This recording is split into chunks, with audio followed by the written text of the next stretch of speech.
the Orangeburg Massacre. That's what we're going to talk about today.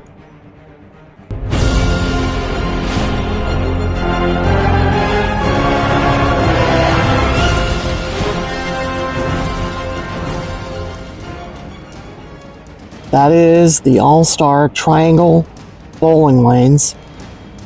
We are in Orangeburg, South Carolina. Hello everybody. Let me just adjust this a little bit. Okay, we are in Orangeburg, South Carolina. I'm going to talk about the Orangeburg Massacre. Now, right over this way is South Carolina State and Claflin University. Two historically black universities.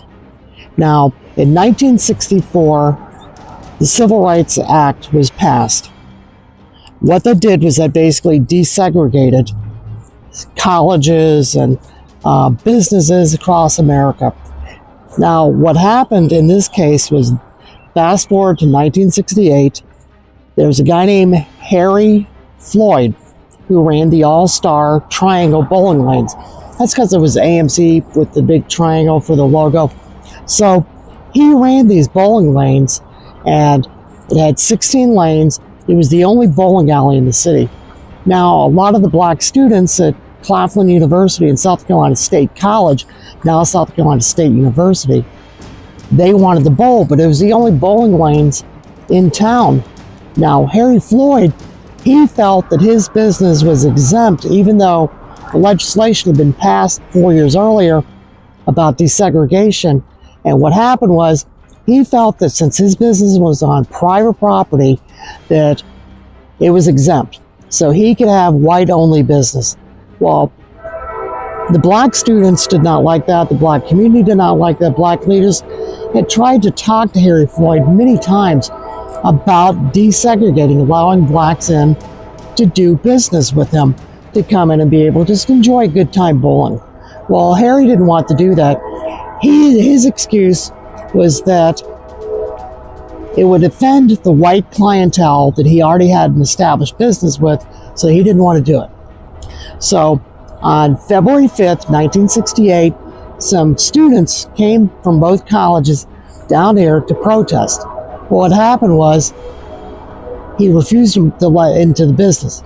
So what happened was, later that evening, a larger crowd from both schools showed up at the bowling lanes, but this time they were met with police.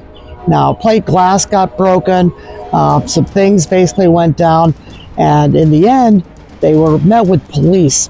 Now, police started beating these students with billy clubs, and just really, I mean, male and female. So we're talking a kind of a dark moment in American history here. Now, this is a lesser-known civil rights historical moment. For some reason, it kind of got swept under the rug, which is part of why I wanted to tell it. Now, personally, I do not like telling a lot of stories like this because I don't like the idea of raising tensions. However, we can't ignore history. It needs to be told, which is why I'm here in Orangeburg to tell the story of the massacre. So fast forward now to February 8th, 1968, 3 days later. All right, the South Carolina State students and students from this other university, they were pretty upset about what's going on. Cleveland Sellers, now he was already on the government's radar as an activist, okay? They knew all about him. Now, he was a native from South Carolina. He had come down, he wanted to basically talk to the students about basically how the protest and, you know, being civil rights activists and stuff like that. So he comes down and he talks to these students. Now, they are planning to go back to the bowling lanes and protest. However, the governor, who's concerned about civil unrest, he sends in the National Guard, not only just troops, but with tanks also. Does not make it any easier. So what happens is, tensions escalate. They build a bonfire, they start throwing rocks and things like that at the police, not helping the situation. Fire department shows up, they put out the bonfire, but now it's just getting worse. Somewhere in there, a police got struck by a wooden banister, this police officer. So now it really starts getting bad. And what happens is, now the police claim that they heard gunfire. They already had shotguns and buckshot, stuff like that, so they start firing into the crowd. But what happens is, in the matter of seconds that they're shooting, 28 students, or people at least, are wounded. Another 3 are killed. One of them was a 17-year-old high school student. And some of these people were shot multiple times. But you had a lot of wounded. People are trying to get away. And now it's just a total disaster. People are dead. And now you have this ugly disaster in American history. So what happens in the aftermath?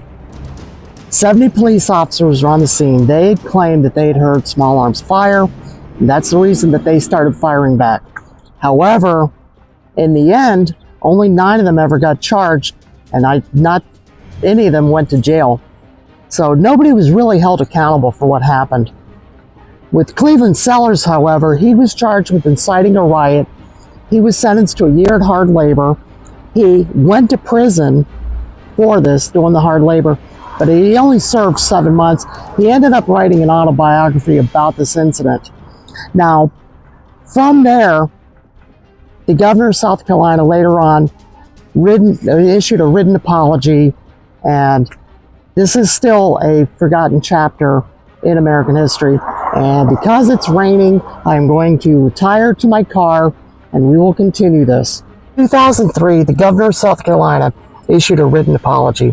There were government apologies. However, a lot of people feel that this was totally ignored, shoved under the rug. 1999, the white community and black community got together and they called for healing from this incident. However, you still have the tensions, you still have the memories from those days. So, in the meantime, we're going to go take a look real quick at the bowling alley itself. And in the meantime, let's take a look at that. I hope you enjoyed the video. Smash the thumbs up button if you enjoyed the video. Like and subscribe to the channel. Ring the bell for future notifications. And fair winds and following seas. Let's go take a look at the bowling alley real quick.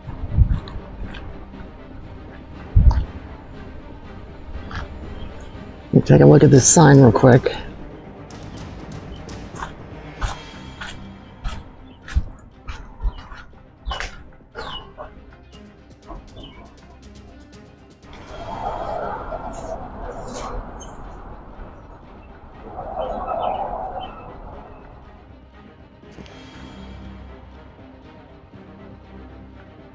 How long till they have it restored?